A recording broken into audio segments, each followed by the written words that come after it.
لا ما عاد يرعبني ظلم يهددني لا شيء أخسره لا مهما يطول الدرب فالحق. Bismillahirrahmanirrahim. Assalamualaikum warahmatullahi wabarakatuh. Waalaikumsalam warahmatullahi wabarakatuh. Alhamdulillahi rabbil alamin. Wassalatu wassalamu ala asrafil anbiya'i wal mursalin wa ala alihi wa sahbihi ajma'in.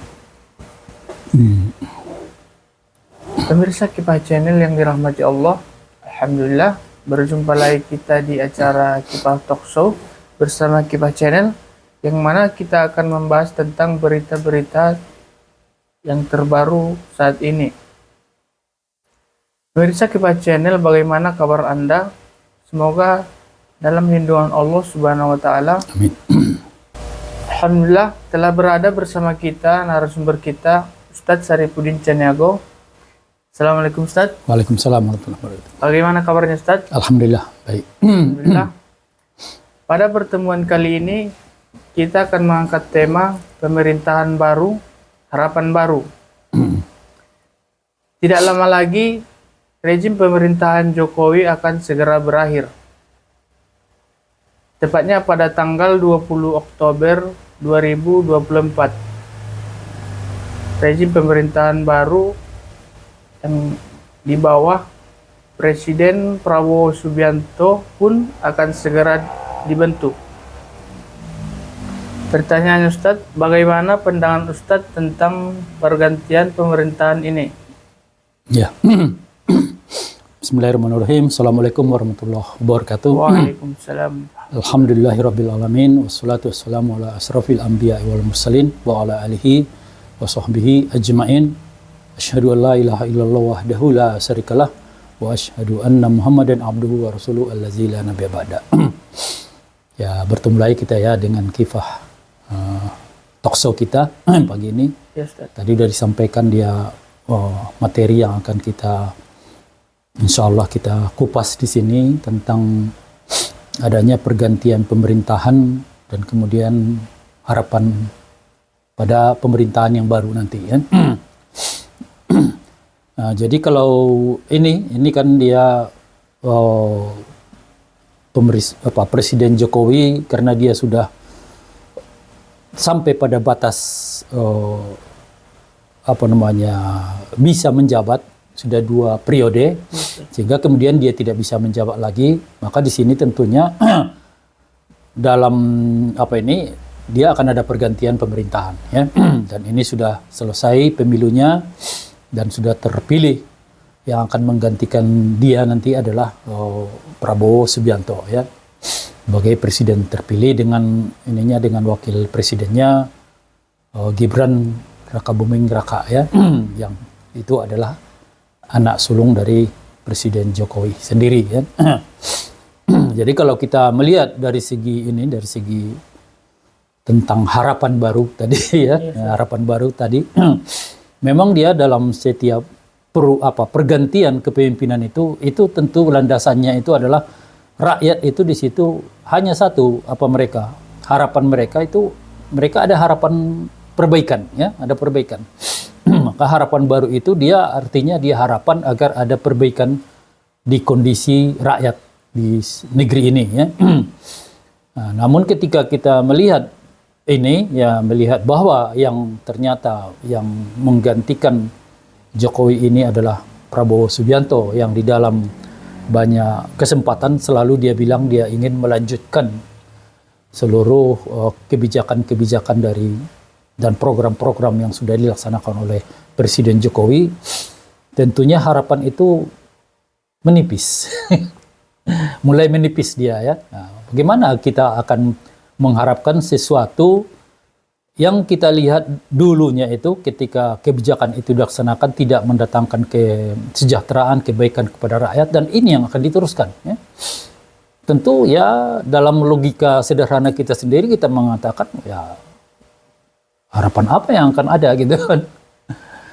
Apalagi kita lihat kemarin itu dalam Pilpres kemarin itu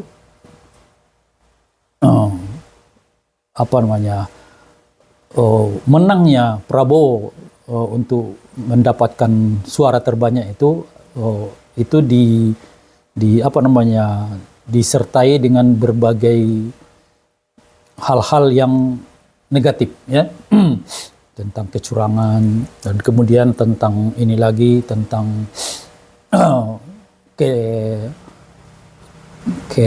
keabsahan wakil presidennya ya yang terlihat bahwa itu dipaksakan sekali ya oleh Mahkamah Konstitusi waktu itu ya sehingga banyak sekali problem-problem yang kita lihat itu adalah problem yang seharusnya itu tidak muncul di seorang pemimpin yang apa namanya yang dia itu diharapkan akan memberikan sesuatu kebangkitan atau kebaikan bagi rakyatnya ya. Kalau seorang itu pemimpin yang jujur dia tidak akan mau itu kan, dia tidak akan mau melakukan praktek-praktek yang istilahnya negatif tersebut ya. Jadi kalau kita lihat Prabowo dia tidak ada masalah dengan itu ya, tidak ada masalah dengan itu ya dia tenang-tenang aja. Berarti di sini kita melihat bahwa beliau ini adalah seorang yang tanda kutip masih menghalalkan segala cara untuk situ ya. Jadi kalau dia ada seorang pemimpin kemudian dia dari track recordnya itu terlihat dia sudah menghalalkan segala cara untuk bisa mendapat kekuasaan itu ya kita asumsi kita asumsi negatif jadinya ke beliau ini agar apakah dia bisa atau tidak ya. Begitu pula kemarin itu dari segi penunjukan menteri-menteri ya yang sudah dipanggil ya walaupun belum ditentukan si Anu menjadi menteri ini tapi mereka itu sudah dipanggil semua berarti inilah orang-orang yang akan dijadikan menjadi menteri nanti dan di situ kita lihat oknum-oknumnya itu ya bukan orang-orang yang kapabel ya punya kemampuan dia untuk menangani tugas-tugasnya sebagai seorang menteri ya. Terlihat di situ dia lebih kepada dia mengakomodasi kepentingan ya apakah dia kepentingan dari partai-partai yang mendukungnya atau kepentingan dari kelompok-kelompok yang ingin dirangkulnya untuk mendukung kekuasaannya ya. Sehingga ya sama saja kalau memang kualitas menterinya orang yang demikian ini dan kemudian banyak dari mereka itu adalah menteri-menteri dari era Jokowi juga ya. Terus apa yang mau kita harapkan itu kan?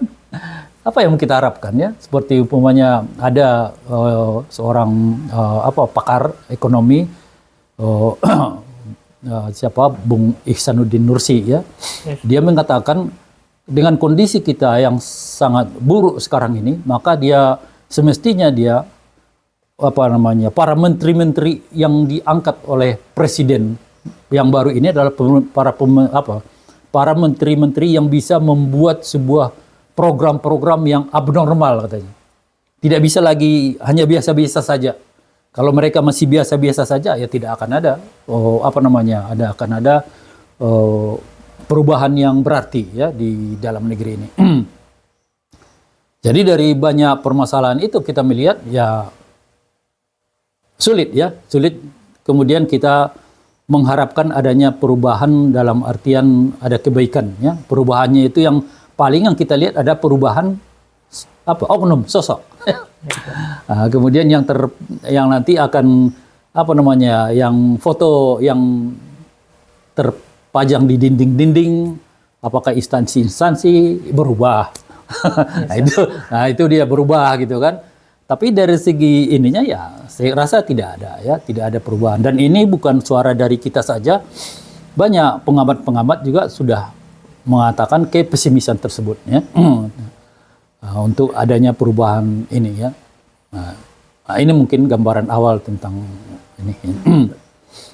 Kemudian Ustadz, apakah ada harapan kondisi negeri bisa semakin baik dengan di bawah pemerintahan yang baru ini Ustadz?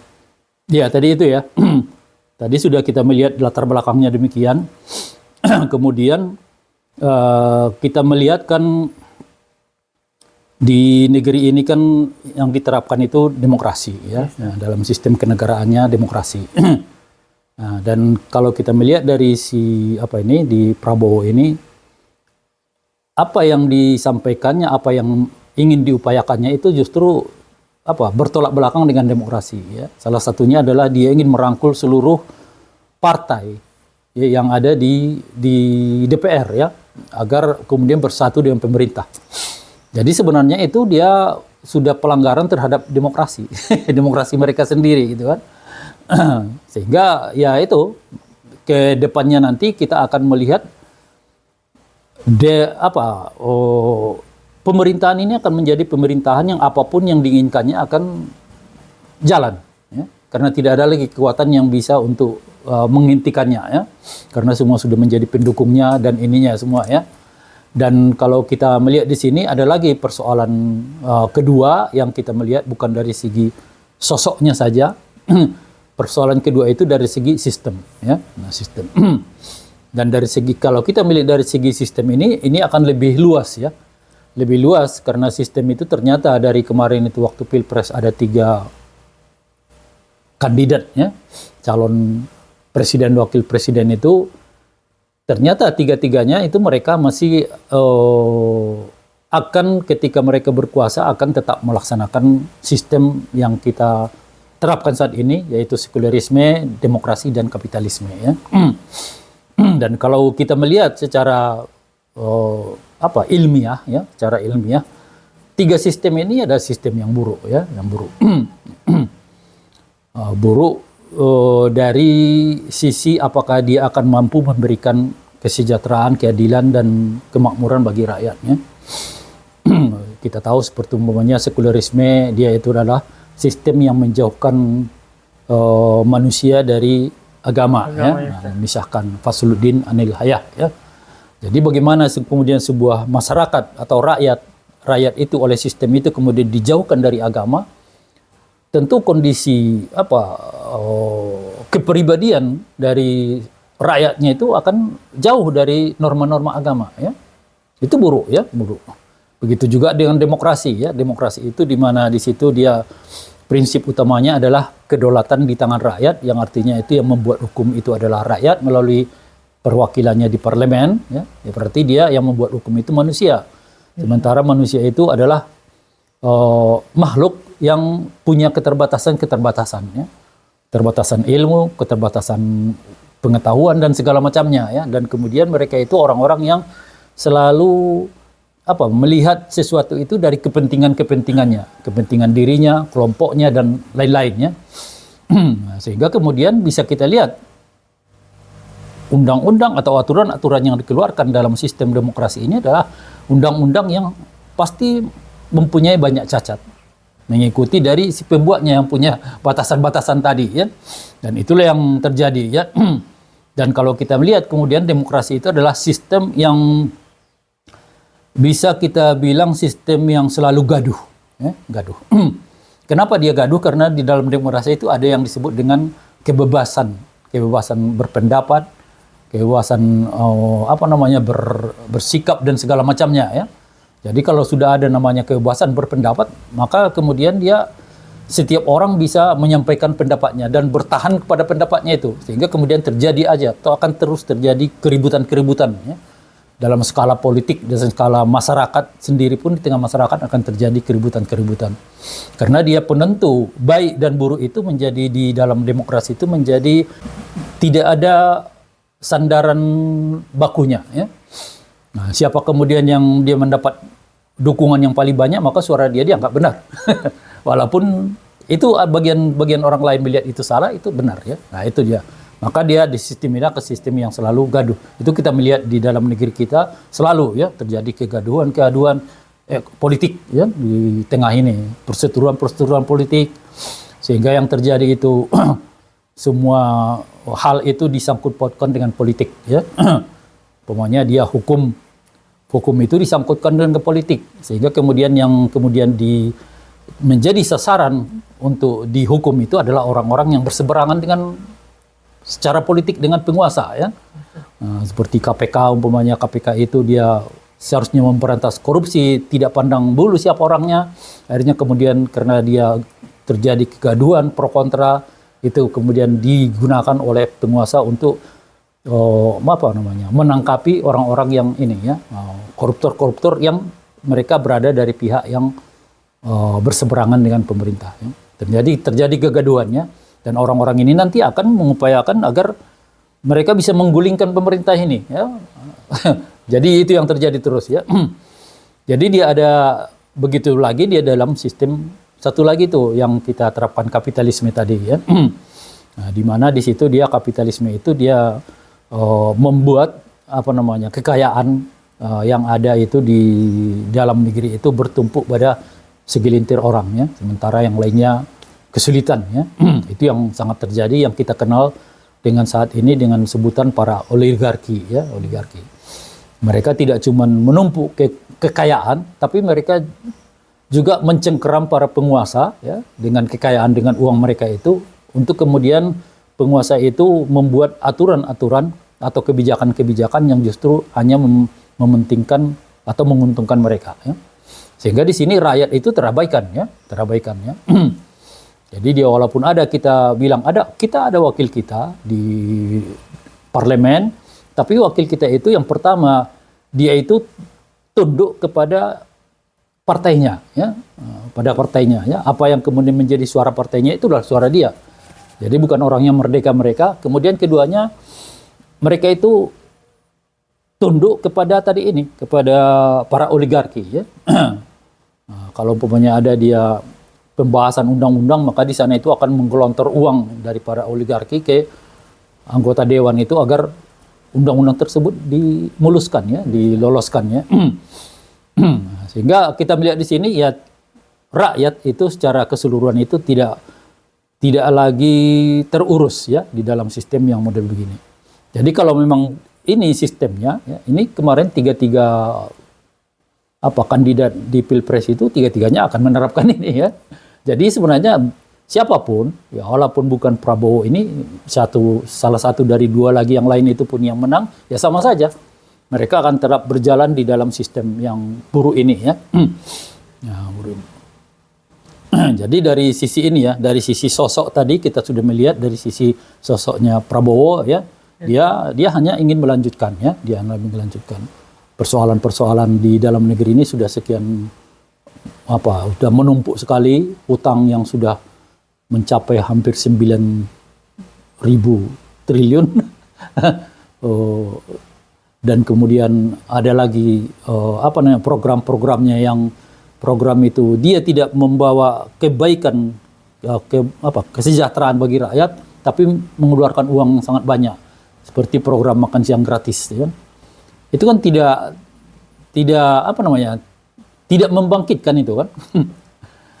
Cuma kasih makan, orang makannya, kalau soal makannya itu orang pun mesti makannya. Itu itu bagus diberikan lowongan pekerjaan. Ya, itu yang paling dibutuhkan orang, lowongan pekerjaan. Ya. Lowongan pekerjaan sehingga mereka itu bisa mendapatkan nafkah lebih dari hanya untuk makan siang itu. Ya. Dan kemudian ada lagi dia proyek yang dipaksakan oleh Jokowi, yaitu proyek pemindahan ibu kota ke IKN tadi itu ya, membangun IKN itu. Dan itu terasa sekali itu sangat dipaksakan, sehingga kemudian APBN kita itu dikucurkan dia ke sana habis-habisan ya.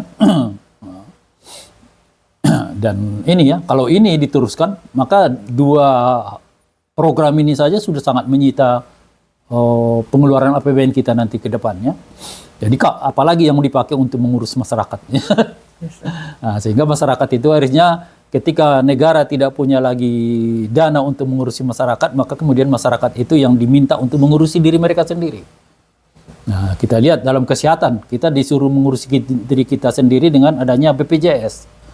Itu kan uang kita untuk memberikan kesehatan bagi kita, uang kita jadi kan. Nah, belum lagi dia dipungut dia pajak-pajak yang begitu banyak saat ini ya. Jadi income negara itu dia tidak ada lagi selain yang paling utama dari pajak ya. Tidak ada lagi. Jadi kita udah seperti negara negara tandus. Di mana bumi dan apanya itu tidak menghasilkan apa-apa ya. Lautan pantai kita yang paling panjang di seluruh dunia itu tidak lagi menghasilkan ikan, tidak ada apanya itu semuanya kan, seolah-olah gitu kan, seolah-olah ya. Nah, karena untuk menutupi apa namanya biaya untuk APBN itu ternyata yang ditarik itu hanya dari kita ya, dari rakyat itu, dipaksa ini buat ini, dinaikkan harga, dinaikkan ini semuanya ya. Nah, jadi kalau kita melihat di sini, saya melihatnya itu tidak ada ya. Harapan baru itu tidak ada. Ya. Harapan baru dari sisi sosoknya si pemimpin itu tidak ada. Harapan baru dari sisi sistem itu juga tidak ada. Ya.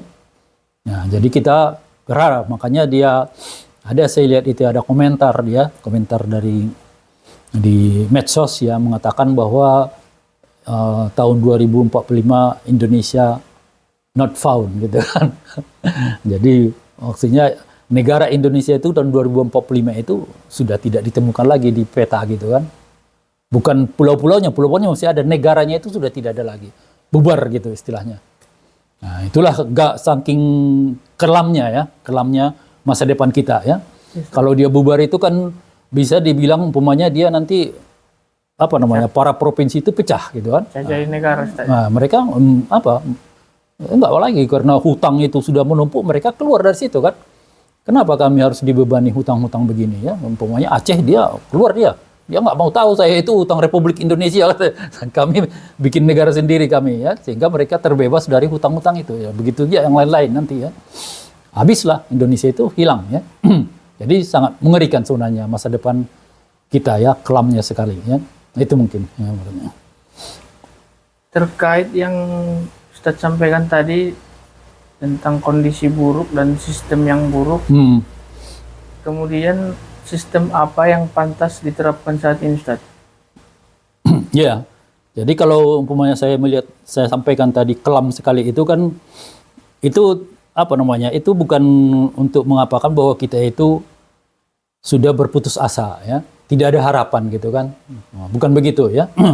Kalau memang kita sudah tidak punya harapan, ya ngapain lagi gitu kan. Nah, jadi harapan itu tetap harus kita munculkan. Ya. Tapi dengan ini ya, dengan cara, dengan apa namanya, dengan logika yang benar gitu kan.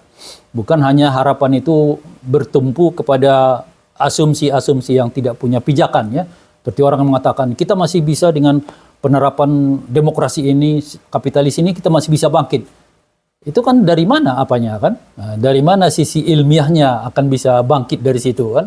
Sementara keburukan-keburukan itu justru datangnya dari situ ya. Jadi kalau kita begitu, harapan yang kemudian mereka sampaikan itu harapan yang bisa dibilang itu hanya ilusi ya, hanya mimpi saja ya, angan-angan ya, yang tidak akan terjadi ya. Nah, jadi kalau begitu kita mau gimana? Jadi sebenarnya kita ini kita ini adalah makhluk ciptaan dari Allah Subhanahu wa taala ya, kita ini ya. Tentu itu kita mengetahui bahwa Allah Subhanahu wa taala itu adalah zat yang Ar-Rahman Ar-Rahim ya. Dia pengasih dan penyayang ya. Tentunya kemudian dengan pengasih penyayangnya itu tentunya salah satu yang mestinya ada datangnya dari Allah itu adalah tuntunan bagi manusia ciptaannya itu dalam kehidupannya, tuntunannya. Jadi manusia itu harus diberinya tuntunan sebagai kasih sayangnya agar manusia itu tidak menderita di dunia, tidak mengalami kesulitan-kesulitan hidup di dunia ya. Nah, umpamanya kalau kita dengan anak kita ya, kita suruh dia beli sesuatu ke pasar, ya kita sebagusnya yang orang tua yang paling bagus itu baik itu adalah memberi tuntunan ya. Nah, kamu lewat dari jalan ini, begitu sampai di sana nanti tokonya yang ini, apanya yang ini, gitu kan? Sehingga anak itu dia bisa dengan mudah tidak ada mendapatkan hambatan, mendapatkan tadi itu kemudian pulang lagi ya dan lain-lain ya. Nah, karena itu kemudian Allah itu dalam pandangan Islam itu Allah itu telah memberikan tuntunan dengan sangat lengkap kepada manusia ya. Jadi tidak ada satu wilayah kehidupan manusia pun yang luput dari dari adanya tuntunan itu ya. Itulah yang kita kenal dengan syariat Islam ya, syariat Islam. Dan salah satu bagian dari tuntunan itu adalah tuntunan dalam bernegara. Nah, karena bernegara ini adalah apa namanya, sesuatu yang sangat dampaknya sangat besar sekali, ya. Nah, adanya kepemimpinan, adanya bernegara itu sangat besar sekali dampaknya, ya. Jauh lebih besar itu dampaknya dari umpamanya kalau kita ingin umpamanya bersedekah, berinfak, itu jauh lebih besar, ya. Karena kalau bernegara itu dampaknya itu akan kepada seluruh rakyat yang berada dalam negara. Kalau umpamanya ada seseorang bersedekah, ya berapa orang lah yang mendapat manfaat dari dia itu, kan. Nah, itu. Maka tentunya kalau dia dalam mengelola harta kita sendiri ada tuntunannya. Bagaimana dengan mengelola negara? Tak mungkin tidak ada tuntunannya, ya. Nah, makanya di dalam Islam itu ada tuntunan dalam mengelola negara, ya, mengelola negara dan juga kepemimpinan tentunya, kepemimpinan dalam negara tersebut, ya. Ini yang kita lihat dalam dalam contoh yang diapakan oleh Rasulullah, ya, ketika beliau menegakkan negara Islam pertama, Daulah Islamiyah yang pertama di Madinah, ya, di Yatsrib dulu. Dan itu sepeninggal beliau dilanjutkan oleh para Khulafaur Rasyidin, ya, disebutlah itu negaranya itu menjadi negara khilafah sesudah itu, ya. Dan begitu selesai Khulafaur Rasyidin dilanjutkan lagi oleh para khalifah dari Bani Umayyah, Abbasiyah, Utsmani, ya. Dan itu rentangnya mereka mulai dari Rasulullah itu sampai berakhirnya Utsmani di Turki itu dia lebih dari 1000 tahun, ya. Dalam 1000 tahun itu keburukan-keburukan yang terjadi pada kita saat ini tidak ditemukan. Nyaris tidak ditemukan di dalam kurun waktu 1000 tahun ini, ya. Sementara itu dia ketika Turki Utsmani itu runtuh di tahun 1924, ya. Dan kita sekarang 2024 baru 100 tahun kita tidak ada model negara, kita berada dalam negara Islam itu kondisi kita sudah begini hancur lebur. Nggak tahu lagi kita ke depan itu pandangan kita itu kelam gitu kan, nggak tahu kita apa yang mau kita bikin harapan kita ke depan lagi, ya. Nah, maka di sini tentunya menjadi penting bagi kita untuk kemudian menyampaikan kepada seluruh terutama umat Islam, ya, bahwa kita masih ada harapan, ya. Kita tidak berputus asa dengan kondisi ini, ya, walaupun mereka sudah melihat masa depan Indonesia sampai mereka perkirakan Indonesia tidak ada lagi tahun 2045, kita masih ada harapan, ya. Kita sampaikan ada harapan, tapi harapannya itu jelas bukan dengan harapan yang palsu tadi, ya. Harapan bersandarkan kepada sesuatu yang tidak bisa dijadikan sebagai pijakan, ya. Harapan kita disandarkan kepada sesuatu yang yang pasti kita jadikan sebagai pijakan. Tentunya yang pasti itu adalah apa yang datang dari Allah dan Rasulnya, ya. Nah, itulah pijakan yang paling benar bagi kita, ya. Kalau kita mengikuti apa yang ada yang datangnya dari Allah dan Rasulnya, maka itu pasti benar jalannya itu. Mau apapun, ya, kita berkeluarga kemudian dalam berkeluarga itu kita mengurus keluarga kita sesuai dengan aturan-aturan yang datang dari Allah dan Rasulullah, insya Allah keluarga itu akan selamat, ya. Nah, kita kemudian dia membuat perusahaan, kemudian perusahaan itu kita jalankan sesuai dengan apa yang datang dari Allah dan Rasulnya, insya Allah perusahaan itu akan baik, ya. Nah, begitu juga yang lain-lain, apalagi kemudian kita bernegara, ya, dan itu ada tuntunannya dari Rasulullah, ya. Sementara Rasulullah itu sudah dinobatkan Allah sebagai satu-satunya suri teladan yang terbaik, ya. Kalau udah namanya terbaik, ya nggak ada yang melebihinya lagi, ya kan. Nah, jadi nggak mungkin kita kemudian begitu bersemangat kita untuk meneruskan umpamanya demokrasi dan segala macamnya itu yang datangnya dari orang-orang kafir, ya. Sementara ada contoh atau teladan dari Rasulullah untuk dari sisi kepemimpinan, dari sisi dia bentuk negaranya sendiri, ya ada, ya, yang kita kenal dengan Daulah Khilafah itu, ya. Nah, jadi itu, ya. Jadi masih ada harapan bagi kita kalau kita mau, ya. Kalau kita mau, ya. Nah, pertanyaannya adalah apakah kita mau, ya. Kita kaum muslim mau, ya. Nah, jangan kita kemudian termakan oleh jargon-jargon opini-opini yang mengatakan bahwa kalau umpamanya kita menerapkan di negeri ini model pemerintahan Islam, itu berarti kita itu intoleran atau segala macamnya. Bukan. Ini adalah bukan masalah agama ini. Ini adalah masalah sistem. Sistem ya. Demokrasi itu pun juga bukan umpamanya dia kalangan mereka yang Nasrani, demokrasi itu bukan berasal dari Nasrani juga. Mereka kok terima gitu kan. Nah, jadi ini cuma masalah sistem antara yang kebetulan dalam Islam itu ada sebuah sistem ya yang bisa itu melebihi dari sistem-sistem lain yang ada kita temukan di dunia saat ini ya. Nah, dan itu ya. Maka kemudian ketika kita menawarkan sistem Islam itu bukan kemudian kita hendak memaksakan orang untuk semuanya masuk Islam, bukan itu ya. Tidak ada kaitannya ketika Islam itu diterapkan maka orang-orang harus masuk Islam, tidak ya. Kalau ada kemudian orang-orang yang suka rela masuk Islam itu enggak ada masalah. Sekarang saat ini saja pun sudah berduyun-duyun kan di mana-mana orang-orang yang kemudian masuk Islam ya. Jadi itu enggak ada masalah ya.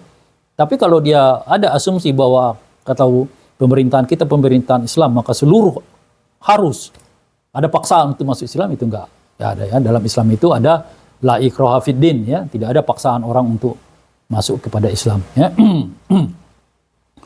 Itu ya. Jadi dia ada seorang ulama Syekh Muhammad Al-Alawi Al-Maliki Al-Hasani ya, di dalam kitab As-Sariyatullah Al-Khalidah ya. Di situ beliau menyebutkan falau anna muslimin al-yaum ya, jika saja kaum muslim itu al-yaum hari ini ya, amilu bi ahkamil fikhi wad din, mereka itu menerapkan hukum-hukum fikih atau syariat Islam dan din agama ya, kama kana abuhuma ya, sebagaimana generasi mereka dulu ya, tentu mereka itu saat ini sudah menjadi orang-orang yang mulia dan kemudian mereka menjadi orang-orang yang berbahagia ya. Jadi dia ada syaratnya itu ya, kita menerapkan ini maka kita akan menjadi, maka kalau kebalikannya, maka kalau dia tidak kita terapkan ini yang terjadi tidak kebahagiaan seperti saat ini ya, tidak bahagia dan tidak ini ya, dan tidak maju ya. Akro itu udah maju dan bahagia ya. Kemudian dia kalau dari sistem kepemimpinan dalam Islam itu adalah sistem kepemimpinannya itu yang disebut dengan seorang khalifah ya. Jadi khalifah itu dia punya persyaratan-persyaratan yang sangat sangat lengkap. Tidak seperti sekarang itu persyaratan-persyaratan untuk menjadi pemimpin itu dia sangat sangat simple sekali. Sampai kemudian orang kemudian menuntut agar agar wapresnya itu jangan dinobatkan diangkat menjadi wapres ya, karena mereka merasa nggak pantas ada seorang oknum yang dari kejiwaan, dari sikapnya, dari pengetahuannya nggak memadai untuk menjadi seorang wapres, ternyata bisa menjadi seorang wapres di dalam sistem ini kan. Nah, dalam sistem Islam itu tentu dia tidak demikian ya. Dan yang terutama dalam sistem Islam itu yang dilihat dari sisi seorang pemimpin itu adalah dia ketaatannya kepada Allah dan Rasulnya ya. Bukan dia dari segi maslahat apa-apa ya. Jadi sebenarnya dia materi yang membutuhkan panjang penjelasan ya. Cuman karena kita terbatas ya. Mungkin itu ya dari pandangan saya. Terima kasih Ustadz atas penjelasannya. Semoga bisa menambah ilmu dan wawasan keislaman kita. Ya. Pemirsa Kifayah Channel yang dirahmati Allah, hanya dengan penegakan negara Islam yaitu khilafah Islamiyah yang menerapkan syariat Islam yang mampu memberikan kesejahteraan, keadilan, keamanan bagi umat di negeri ini. Kita cukupkan pertemuan kita pada kali ini. Jangan lupa like, komen, dan subscribe, dan tekan tombol notifikasinya supaya tidak ketinggalan video-video terbaru dari kita. Wallahu a'lam bishawab. Assalamualaikum warahmatullahi wabarakatuh. Waalaikumsalam warahmatullahi wabarakatuh. Alhamdulillah. لا ما عاد يرعبني ظلم يهددني لا شيء أخسره